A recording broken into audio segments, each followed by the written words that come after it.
The Ringling Brothers Circus was founded in Baraboo in 1884. It's a really rich history. 130 years later, the excitement under the big top is still thriving at Circus World. There are 2 shows daily here at 11:30 and 3:30. All that history is under one roof at the Circus World Museum. It's home to the largest collection of circus wagons in the world.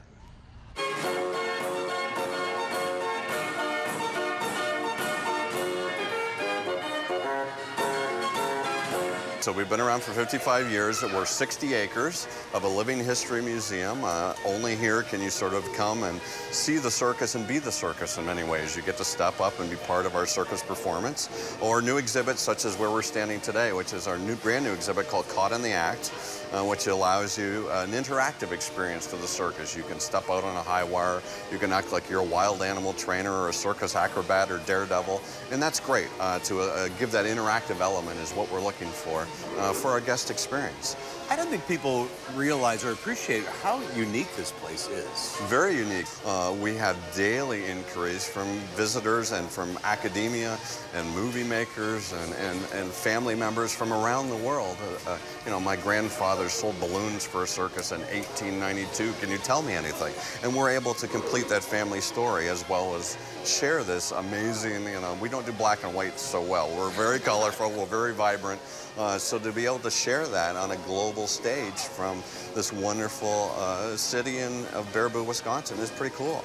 And in this day and age of technology, is it more appealing to a lot of people, do you think, to harken back to a certain time in our history? I would say so. You know, this in many ways was the origins of marketing. It was the internet of its day.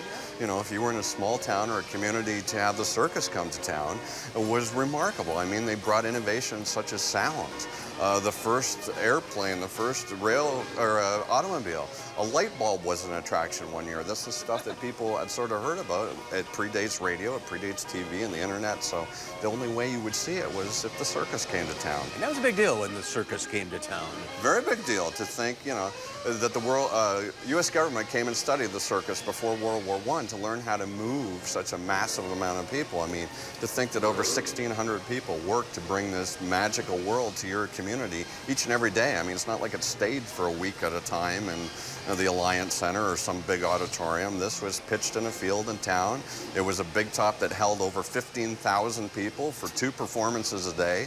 You know, just astronomical to think of how this happened and moved, and it is a big deal. It really was. Heavy Burdick's worked on the circus wagons here for 40 years. 40 Congratulations. years. Thank you very much. What are we looking at here? We're looking at Al Ringling's personal carriage. Wow. Car of the time. So what do you have to do to these to get them ready for the parade? Oh, we do a little of everything. This one's going to be in the parade? This is going to be this is our steam Cali. We're going to use this. This is going to be the last unit in the parade. It's got a Cali inside. It's really cool. Amazing. They are. Spectacular. Rolling billboards, they were called back in the day. What goes into restoring a circus wagon? Hours and hours and people and people. Got our library up there on the hill up there. We have all the paperwork from all the circuses that had these wagons, so we go up there and we look at pictures, and we look at the pictures and whatever we can find, and some drawings, and we bring them here and we build them. So they have to be historically accurate. Yeah, it's very important. I'd say 99% historic. And these are probably in pretty bad shape, a lot of these. Some are. You know, a lot of them back in the day, they just left them where they went. If they broke down on a lot, that's where they stayed. That's how this place got a lot of them, because the fans called here and said, well, there's a wagon sitting on a lot where the circus was, and we went and got them. So thank God that this place was started when it was, or we wouldn't even be having this conversation. But this got a big boiler inside. It's got a steam whistles off an old paddle wheeler that when Koehn brothers built this wagon, they knew that was there. They went down and got it and bought it up and put it in this wagon. Oh, it's amazing. This is sort of a signature piece, isn't it? Oh, yeah. This is a piece. I love this thing. And it bellers when it plays, too. You'll hear it if you're here for the parade, but, you know. You like bellering in the circus. Oh, yeah. You got a beller in the circus.